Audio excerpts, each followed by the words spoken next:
അപ്പൊ എല്ലാവരെയും ഉപേക്ഷിച്ച് നാട്ടുകാരുടെ മുഴുവൻ വെറുപ്പും സമ്പാദിച്ച് ജോയ്ച്ചാന്റെ കൂടെ നിന്ന ഞാനാരാ?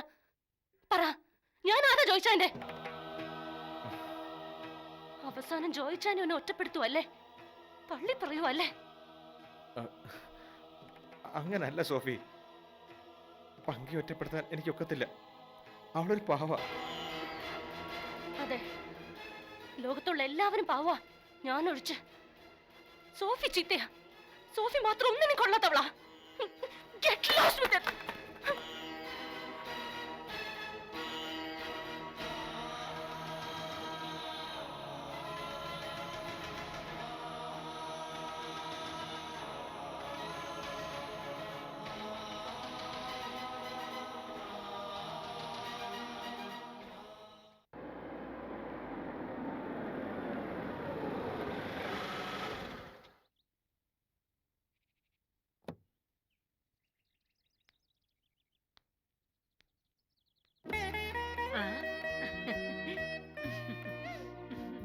അല്ലേ, ഇതാരാ?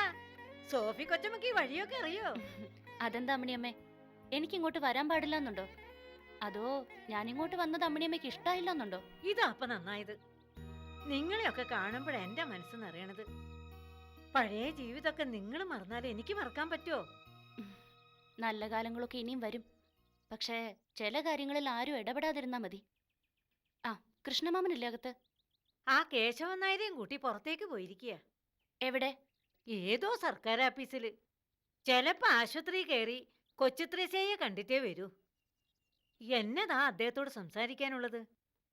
ഞങ്ങളറിഞ്ഞാ പൊല്ലാപ്പാവുന്ന വല്ലതും ആണോ? ആരറിഞ്ഞാലും ഒന്നും സംഭവിക്കുകയല്ല. കൃഷ്ണമാമൻ ഒന്നിലും ഇടപെടാതിരുന്നാ മതി. അതെന്താ സോഫി, പണ്ട് മുതലേ അച്ഛനല്ലേ നമ്മുടെ എല്ലാ കാര്യത്തിലും ഇടപെട്ടിരുന്നേ. എതിർത്ത് പറഞ്ഞാലും വഴക്ക് കൂടിയാലും ആ പറച്ചില് ശരിയുണ്ടാവുന്ന നമുക്ക് നന്നായിട്ട് അറിയുന്നല്ലേ. അതെ, പറയാനുള്ളതൊക്കെ സമയാസമയത്ത് പറയുമായിരുന്നു. ഒരുപാട് എതിർത്തിട്ടുണ്ടെങ്കിലും അതൊക്കെ എല്ലാവരുടെയും നന്മ കരുതിയായിരുന്നു. പക്ഷെ ഇപ്പോഴോ? എന്നോട് പറയാതെ എന്റെ ജീവിതത്തിൽ കൃഷ്ണമാമൻ എന്തിനാ ഇടപെടുന്നേ? അതൊക്കെ നിന്റെ നന്മയെ കരുതിയിട്ടാവും. അതല്ലേ അച്ഛന്റെ പതിവ്. ആ പതിവ് തെറ്റി. ഇപ്പൊ പങ്കിയുടെ നന്മയ്ക്ക് വേണ്ടി എന്നെ ഒറ്റപ്പെടുത്തുന്നേ. പങ്കിയുടെ നന്മയ്ക്ക് വേണ്ടിയോ? സോഫിയോടുള്ള ഇഷ്ടം അച്ഛൻ ഒരിക്കലും പങ്കിയോടുണ്ടാവില്ല. പാർവതി, കൃഷ്ണമാമനിപ്പോ പഴയ ആളല്ല. പ്രായം കൂടുന്തോറും മനസ്സിന്റെ കടുപ്പവും കൂടുക. എന്റെ വിയർപ്പും കഷ്ടപ്പാടും സ്നേഹവും ഒക്കെ നൽകിയ നീരേറ്റ് കമ്പനിയെ ഞാൻ വളർത്തിയെടുത്തേ. എന്നിട്ട് ഒരു ദിവസം ഒന്നുമില്ലാത്തവളെ പോലെ കമ്പനി GM സ്ഥാനത്ത് നിന്ന് ഞാൻ ഇറങ്ങിപ്പോരേണ്ടി വന്നു. ഒരക്ഷരം മിണ്ടാതെ കൃഷ്ണമാമൻ അതിന് കൂട്ടുനിന്നു. അദ്ദേഹത്തോട് ഞാൻ എന്തെങ്കിലും എതിർത്ത് പറഞ്ഞോ? ആ സാഹചര്യത്തിൽ ഒരു പക്ഷേ. എന്ത് സാഹചര്യം? ഉള്ളിന്റെ ഉള്ളിൽ കൃഷ്ണമാമൻ എന്നോട് പകയും വിദ്വേഷവും ഉണ്ട്. അല്ലെങ്കിൽ പങ്കിയോടൊപ്പം കഴിയാൻ ജോയ്ച്ചാനെ നിർബന്ധിക്കില്ലായിരുന്നു. ആര് പറഞ്ഞു സോഫിയോട് ഇതൊക്കെ? ജോയ്ച്ചാന്റെ മാറ്റം കാണുമ്പോ എനിക്കത് ഊഹിക്കാം. ചിന്നും കരുമനും ഒക്കെ ഈ വീട്ടിൽ വന്ന് ജോയ്ച്ചാനോട് ഇക്കാര്യം പറയാൻ കൃഷ്ണമാമനെ നിർബന്ധിച്ചതൊക്കെ ഞാൻ അറിഞ്ഞു. എനിക്കറിയണം കൃഷ്ണമാമൻ എന്തിനാ ഇക്കാര്യത്തിൽ ഇടപെടുന്നേന്ന്. ഇല്ല സോഫി, അച്ഛൻ ഇതിൽ ഇടപെട്ട് കാണില്ല. ചിലപ്പോ പങ്കിയുടെ അവസ്ഥ കണ്ടപ്പോ സഹായിക്കാൻ നേരിട്ടുണ്ടാവും. സഹായിച്ചോട്ടെ, ആരെ വേണമെങ്കിലും സഹായിച്ചോട്ടെ. ഇനിയും എന്നെ ദ്രോഹിച്ചുകൊണ്ട് മുന്നോട്ട് പോകാതിരുന്നാ മതി. കഴിഞ്ഞത് എന്തെങ്കിലും മനസ്സിലുണ്ടായിരുന്നേ പങ്കിയെ സഹായിക്കുമ്പോ എന്നെയും കൂടെ മനസ്സിൽ ഓർത്തേനെ. ഇതിപ്പോ അങ്ങനെയാണോ? സോഫി, ഞാനൊരു ഡോക്ടറാ. അതുകൊണ്ട് തന്നെ പറയുക, പങ്കിക്കിപ്പോൾ സ്നേഹവും പരിചരണവും ആവശ്യമാ. അവളുടെ പക്ഷം പറയാണെന്ന് സോഫി കരുതരുത്. ഒരു ജീവൻ നഷ്ടപ്പെടാതിരിക്കാനാ ഞാനീ പറയുന്നേ. ഓ, അപ്പൊ പാർവതിയുടെ മനസ്സിലിരിപ്പ് ഇതൊക്കെ തന്നെയല്ലേ? എങ്ങനെ വേണമെങ്കിലും കരുതാം. ഒരു സുഹൃത്തിനേക്കാൾ ഉപരി സ്വാതന്ത്ര്യം എനിക്ക് സോഫിയോട് ഉള്ളോണ്ട് പറയാ. പ്രഗ്നൻസി ടൈം കഴിയുന്നവരെങ്കിലും പങ്കിയും ജോയി ഒരുമിച്ച് കഴിയട്ടെ. വേണ്ട, ഇത് കേൾക്കാനല്ല ഞാൻ ഇങ്ങോട്ട് വന്നത്. എന്റെ കാര്യത്തിൽ സംസാരിക്കാൻ ആരും വരണ്ട. സോഫിക്ക് വിഷമമുണ്ടാവുമെന്ന് എനിക്കറിയാം. പക്ഷേ പറയാതിരിക്കാൻ വയ്യ. സുരക്ഷിതമായി ഗർഭം ധരിക്കുന്ന പ്രായം പങ്കിക്ക് കഴിഞ്ഞു. ഈ പ്രായത്തില് ഏറ്റവും സ്നേഹിക്കുന്നവരുടെ സാമീപ്യം ഉണ്ടാവണം. പങ്കിക്ക് അർഹതപ്പെട്ട സ്നേഹം നൽകാൻ ജോയ്ക്ക് കഴിയൂ. അതിന് തടസ്സം നിൽക്കരുത്. ഞാനാണോ അതിന് തടസ്സം? എല്ലാവരുടെയും മുന്നിൽ ഒരു അധികപ്പറ്റായിട്ട് എനിക്ക് ജീവിക്കണമെന്നില്ല. സോഫി, നീ വേണ്ടാത്തൊന്നും ചിന്തിക്കണ്ട. ജോയ് നിന്നോടൊപ്പം ഉണ്ടാവണം തന്നെയാണ് എൻ്റെ ആഗ്രഹം. പക്ഷേ ഈ സാഹചര്യത്തിൽ ചില വിട്ടുവീഴ്ചകൾ സോഫിക്കും ചെയ്തൂടെ? നമ്മളൊക്കെ ഈ മണ്ണിൽ തന്നെ ജീവിച്ചു തീർക്കേണ്ടവരല്ലേ? ജീവിച്ചു തീർക്കുന്നു. ആർക്ക് വേണ്ടി ജീവിക്കണം? ഓരോരുത്തർ അവരവർക്ക് ഇഷ്ടമുള്ളത് ചെയ്യട്ടെ. ഞാൻ മാത്രമല്ലേ ഒരു അധികം പറ്റായിട്ടുള്ളൂ. മടുത്തു, എനിക്കെല്ലാം മടുത്തു.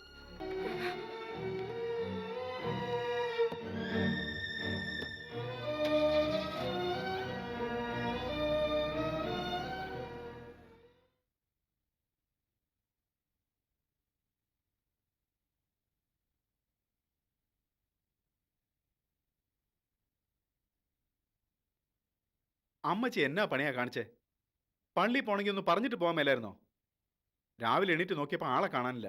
പിന്നെ പള്ളിയിൽ പോകണമെന്ന് തോന്നുമ്പോൾ നോട്ടീസ് എഴുതി വെച്ചിട്ട് പോകാൻ പറ്റൂ? നിനക്ക് നിന്റെ കെട്ടിയോക്കും ദൈവവിചാരമില്ലെന്നും പറഞ്ഞ് എല്ലാരും അങ്ങനെ ആവണമെന്നുണ്ടോ? പള്ളിയിൽ പോകുന്നോണ്ടോ നാട്ടുവിശേഷമൊക്കെ അറിയാൻ പറ്റുന്നത്?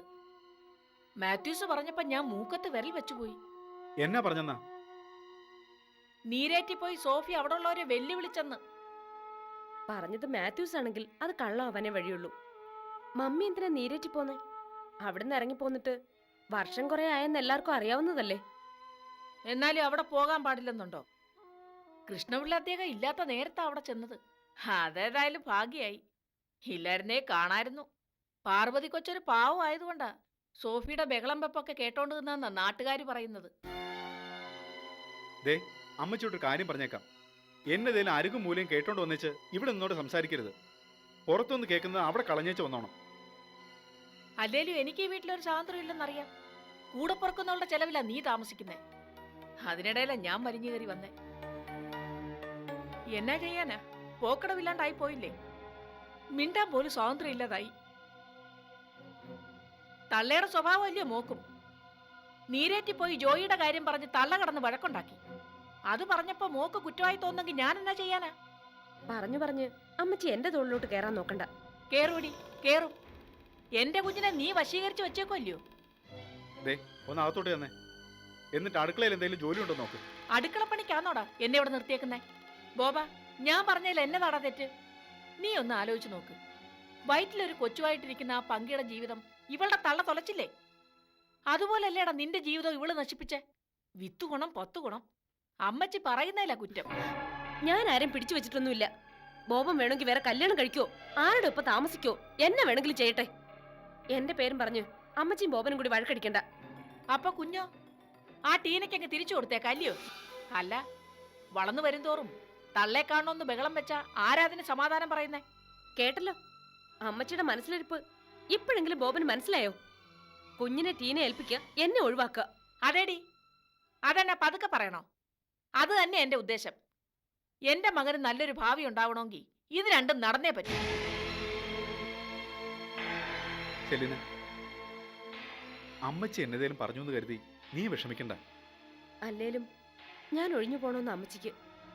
എന്നെ മാത്രമല്ല എന്റെ മമ്മിയും കുറ്റം പറഞ്ഞു തുടങ്ങി. അതും എല്ലാവരുടെയും മുമ്പിൽ വെച്ച്. സഹിയിട്ട് ഞാൻ എന്തേലും പറഞ്ഞു പോയാ കൊടുക്ക ബോബനെ എനിക്ക് നഷ്ടപ്പെടും. ഏയ്, നീ വിഷമിക്കണ്ട. എന്ത് സംഭവിച്ചാലും നിന്നോടൊപ്പം മരിക്കുന്നവരെ ഞാനുണ്ടാവും.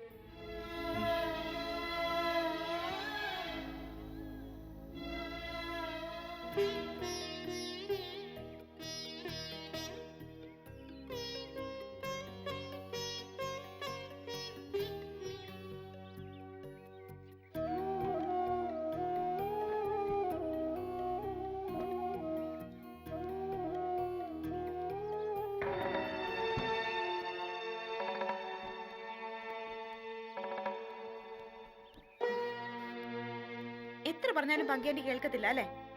തുണി അലക്കലൊക്കെ ഞാൻ തന്നെ ചെയ്തോളാന്ന് പറഞ്ഞത് ആന്റിയെ സോപ്പിട്ട് കാര്യം നേടാനൊന്നും അല്ല. ഈ കല്ലിലെങ്ങാനും കാല് തട്ടി കമിഴ് നടിച്ച് വീഴണ്ടെന്ന് കരുതിയ. എന്തിനാ ചിന്നു എന്നോട് ദേഷ്യപ്പെടണ? എന്റെ മുഷിഞ്ഞ തുണികള് ചിന്നു അലക്കണ കാര്യം ആലോചിക്കാൻ കൂടി എനിക്ക് വയ്യ. മന്ത്രിയായിരുന്ന ആളല്ലേ ചിന്നു. മന്ത്രി അതൊക്കെ പഴങ്കഥ. എന്നെ പറ്റി മറ്റുള്ളവർക്ക് പറഞ്ഞു ചിരിക്കാനുള്ള ഒരു പദവി. ഇനി വന്നേ, ഞാൻ വിരിച്ചോളാം. വേണ്ട, ഈ ഒരു പണി മാത്രം ഞാൻ ചെയ്തോട്ടെ ചിന്നു. ശരിയപ്പാ, ഒരു കാര്യമെങ്കിലും ചെയ്താ കൊള്ളാം. ഇനി ഇങ്ങോട്ട് വരുമ്പോ എന്നെ കൂടി വിളിക്കണം, ഒറ്റയ്ക്ക് വരരുത്. അതെ, വേറൊരു പ്രധാനപ്പെട്ട കാര്യമുണ്ട്. പാർവതി കൊച്ചമ്മ നീരേറ്റിലെ ക്ലിനിക്ക് തുടങ്ങിയത്രേ. ആ മാത്യൂസ് അച്ചായനെ കണ്ടപ്പോ പറഞ്ഞതാ.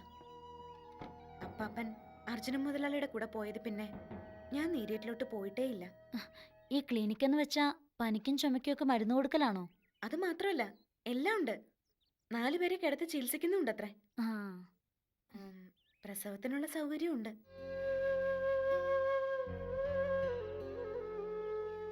എന്താ ആന്റി, പ്രസവത്തിന്റെ കാര്യം പറഞ്ഞപ്പോ മുഖത്തൊരു വാട്ടം? വല്ലവരും ചികിത്സിക്കുന്ന കാര്യം അറിഞ്ഞിട്ട് എനിക്ക് എന്താ ചിന്നു പ്രയോജനം? വല്ലവരുടെയും കാര്യമല്ല ഞാൻ പറഞ്ഞേ, ഞാൻ ആന്റിയുടെ കാര്യം പറഞ്ഞത്. ഇത്ര അടുപ്പമുള്ളൊരു സ്ഥലം നീരേറ്റിലുള്ള സ്ഥിതിക്ക് ഞാൻ ആന്റിയെ നീരേറ്റി തന്നെ കൊണ്ടാക്കാൻ പോവാ. ഇല്ല ചിന്നു, എനിക്ക് ആരുടെയും ചികിത്സ വേണ്ട. ചുമ്മാ വാശി പിടിക്കല്ല ആന്റി. ഇങ്ങോട്ട് പോരുന്നതിന് മുമ്പ് കുറച്ചു കാലം ആന്റി നീരേറ്റിലല്ലേ താമസിച്ചേ? പാർവതി കൊച്ചമ്മയും മോളും വന്നപ്പോ ഇങ്ങോട്ട് പോന്നു. അതിപ്പോ അവരെ ഇറക്കി വിട്ടൊന്നും അല്ലല്ലോ, ഞാൻ കൂട്ടിക്കൊണ്ടു വന്നല്ലേ. നീ എന്തൊക്കെ പറഞ്ഞാലും ഞാൻ അങ്ങോട്ട് പോകത്തില്ല. അതിന്റെ കാരണം കൂടി പറ. ചികിത്സിക്കാനല്ലേ പോകുന്നത്, എനിക്ക് ചികിത്സ വേണ്ട, അത് തന്നെ കാരണം. അപ്പോഴേ ചികിത്സ വേണ്ടാത്തതിനുള്ള കാരണം പറ. കാശില്ലാത്തതാണോ? ചികിത്സിക്കാനുള്ള കാശൊക്കെ സോഫി കൊച്ചമ്മയോട് ഞാൻ വാങ്ങിച്ചോളാം. എന്റെ പട്ടിക്ക് വേണോ അവളുടെ കാശ്? യക്ഷി അവള്, ആണുങ്ങളെ വശീകരിച്ച് കൊല്ലുന്ന യക്ഷി. ആദ്യം അനന്ത മുതലാളിയെ കൊന്നു, പിന്നെ IG രാകേഷ് സാറിനെ കൊന്നു, ഇനി ഇവള് എന്റെ ജോയിച്ചെന്നെ കൊല്ലും. ഓ, പറഞ്ഞു പറഞ്ഞ് ചരിത്ര പുസ്തകവും നിവർത്തി.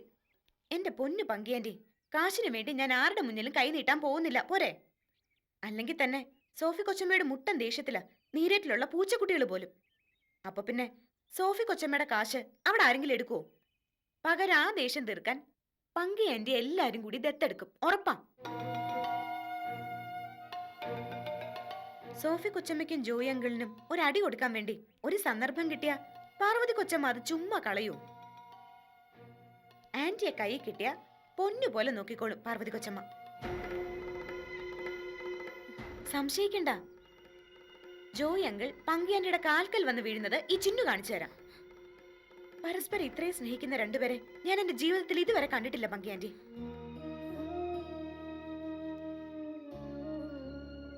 നിങ്ങൾ പിരിഞ്ഞു പോകുന്നത് എനിക്ക് സഹിക്കാൻ പറ്റില്ല പങ്കിയാന്റി. സ്നേഹിക്കുന്ന മനസ്സുകൾ എന്നും ഒന്നായി തന്നെ ഇരിക്കണം. എന്ത് തെറ്റിദ്ധാരണ ഉണ്ടെങ്കിലും അത് പറഞ്ഞു തീർക്കണം.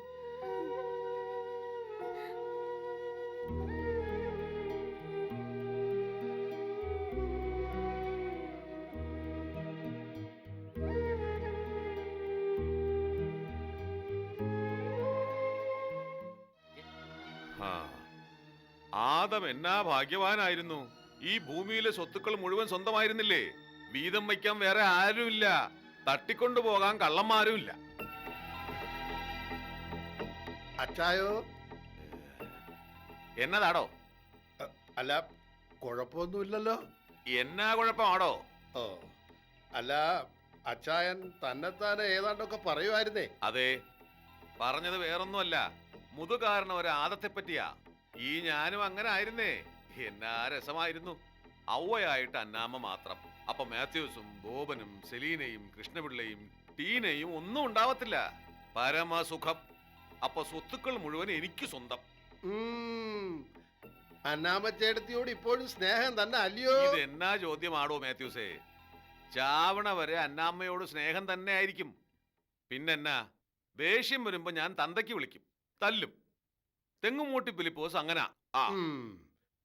എങ്കി ഒരു സന്തോഷ വാർത്ത ചൂടോടെ പിടിച്ചാട്ടെ. അവിടെ സെലീനയും അന്നാമ്മ ചേടത്തിയും വഴക്ക് തുടങ്ങി. സെലീന പെറിയലെന്ന് പറഞ്ഞാ യുദ്ധം. ഇനി അധിക ദിവസം ഒന്നും അവര് രണ്ടും ഒരു വീട്ടിൽ കഴിയുകയല്ല. ഇത് ഇങ്ങനെ വരത്തുള്ളെന്ന് എനിക്ക് നേരത്തെ അറിയാം. അന്നാമ്മയെ കാണുവാന്നെങ്കിൽ താൻ പറഞ്ഞേക്ക്, എനിക്ക് അവളോട് ദേഷ്യമൊന്നും ഇല്ലാന്ന്. ഇങ്ങോട്ട് പോരാൻ പറ. അത് പിന്നെ ഞാൻ പറയത്തില്ലയോ? അച്ചായന്റെ മനസ്സറിഞ്ഞ സ്ഥിതിക്ക് എത്രയും പെട്ടെന്ന് വിവരം ഞാൻ ചേട്ടത്തിയുടെ ചെവിയിൽ എത്തിച്ചിരിക്കും. സെലീന അവളെ ഉപദ്രവിക്കോ മറ്റോ ചെയ്യുമോടോ? ഏയ്, അതൊന്നും ചെയ്യത്തില്ല. ഒന്നും രണ്ടും പറയുമെന്നേ ഉള്ളൂ. അതോർത്ത് അച്ചായ മനസ്സ് നീട്ടണ്ട. ബോവനില്ലയോ അവിടെ? പിന്നെ കൊച്ചു ത്രേസ്യ ഈ ഇടയ്ക്കെങ്ങാനും കണ്ടായിരുന്നോ? കഴിഞ്ഞ ആഴ്ച ആശുപത്രിയിൽ വേറൊരു കാര്യത്തിന് പോയപ്പോ ഒന്ന് കയറി കണ്ടു. ഓ, വലിയ തിരിച്ചറിവൊന്നും ആയിട്ടില്ല. എങ്കി ഇപ്പൊ പറ്റിയ സമയമാ. വക്കീല് പറയുന്നത് 2 പത്രത്തിൽ കൂടി ത്രേസ്യയുടെ വിരലടയാളം വേണമെന്നാ. ഒരെണ്ണം എന്റെയിലുണ്ട്. പക്ഷെ അത് മാത്രം പോരാ. അല്ല, അതിനിപ്പോ എന്നതാ ചായ ഒരു മാർഗം? താൻ തന്നെ മാർഗം ഉണ്ടാക്കണം. ദേ, ഞാൻ തരുന്ന പ്രമാണം കൊണ്ടുപോയി ത്രേസ്യയുടെ വിരലടയാളം വെച്ചുകൊണ്ട് വരണം. അയ്യോ, അതിപ്പോ ആരെങ്കിലും കണ്ടാ? നാട്ടുകാരെയൊക്കെ വിളിച്ചു കൂട്ടിയും വെച്ചാണോ ഇതൊക്കെ ചെയ്യുന്നേ? പിടിക്കാൻ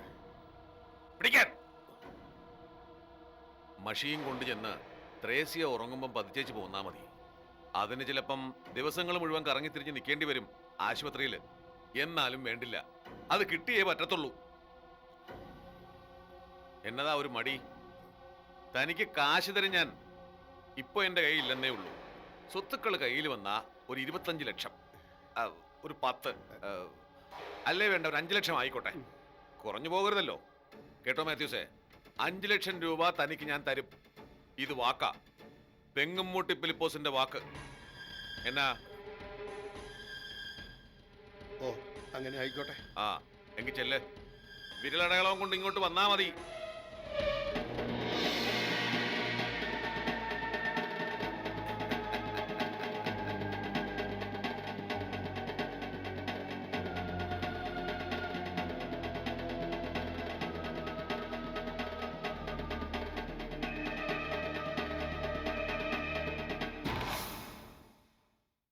ഒരിടവേളയ്ക്ക് ശേഷം കരുത്തുറ്റ കഥാപാത്രങ്ങൾ വിസ്മയകരമായ മുഹൂർത്തങ്ങളുടെ കഥയുടെ മായാപ്രപഞ്ചങ്ങളിലേക്ക് കടന്നു വരുന്നു. വിധിയുടെയും കാലചക്രത്തിൻ്റെയും കുത്തൊഴുക്കിൽ തകർന്നടിഞ്ഞ മനുഷ്യബന്ധങ്ങളും അവയെ സ്നേഹത്തിൻ്റെ ചരടിൽ കോർക്കാൻ ശ്രമിക്കുന്നവരുടെയും നിസ്വാർത്ഥ സേവനത്തിൻ്റെ കഥ. പുതിയ വഴിത്തിരിവിലൂടെ പുതിയ മുഹൂർത്തങ്ങളുമായി വീണ്ടും ജോലയിൽ അനുസ്യൂതം തുടരുന്നു. കാണുക.